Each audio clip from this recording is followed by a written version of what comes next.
Through this journey of mine where I've set out to shoot every type of film there is, I've been recommended Kentmere 400 countless times, which has left me quite curious to give it a try. From how it's described as an extremely versatile stock for general photography, and as one of the cheapest black and white film stocks I can get my hands on, it just might have what it takes to become my new go-to option for black and white photography, depending on how it looks, of course. So cut to the footage of me shooting my first roll.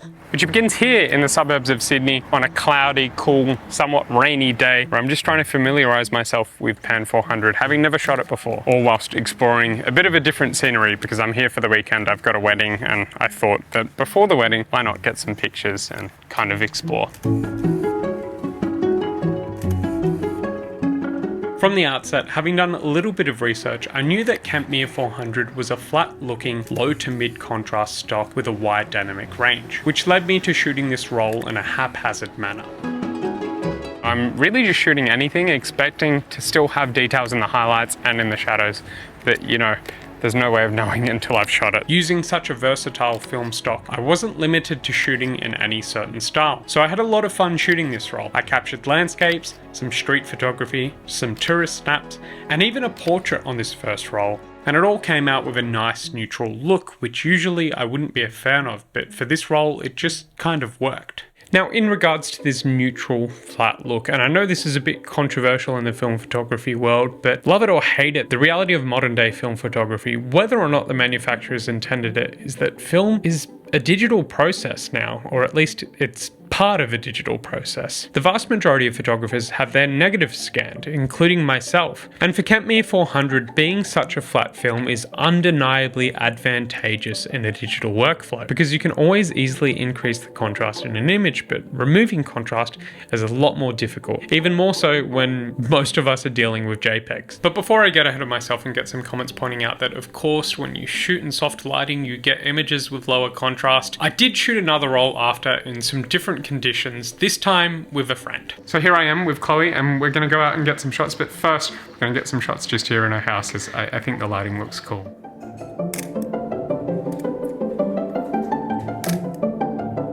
So the idea with this roll is to shoot in settings that aren't overcast, see how this film behaves with more contrast in the lighting.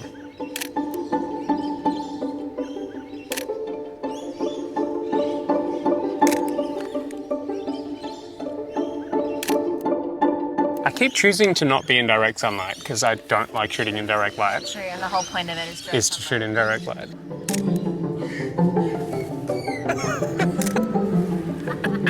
I really like how these photos ended up, and of course shooting in punchier lighting conditions resulted in punchier images, which made for a great look that was made even better by the camera that I was shooting with, my Minolta SRT 101, because it does have a softer look. But still, these images are quite flat. There's a lot to play around with if you want to. I mean, just look at these different versions I edited together quickly in Lightroom. Just playing around with the contrast slider and the tones curve, you get completely different images.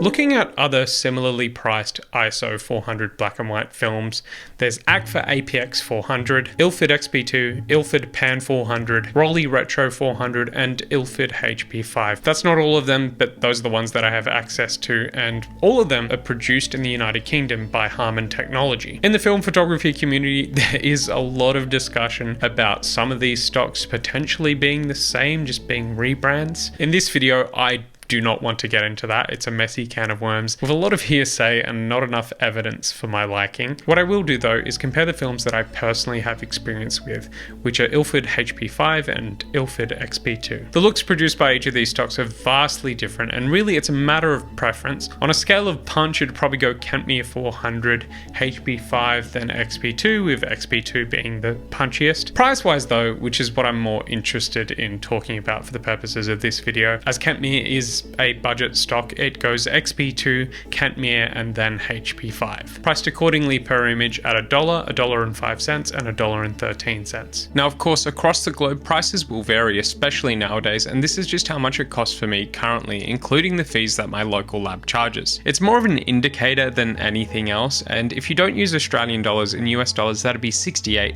71, and 77 cents, or in Euro cents that's 61, 64, and 69. Nice. So when it comes to everyday shooting, or maybe not everyday shooting with the price of film at the moment, but at least for casual film photography, XP2 is clearly the better value stock. Not to mention the benefit of it being a C41 process film, which for people like me who develop at labs, it means that you get your negatives and scans back a lot quicker, as it's the same chemistry as color and usually developed by a machine in most cases. If you are more curious about XP2, I made a whole video about it, which will be linked down below and whatnot. It's a really fun film to shoot, I quite like it. As for HP5, I'm still working on my video for that one, but it will be out soon enough. So I guess in the meantime, make sure you're subscribed so you get to see that one when it comes out. But yeah, that's enough about other films. Let's get back to Kentmere 400.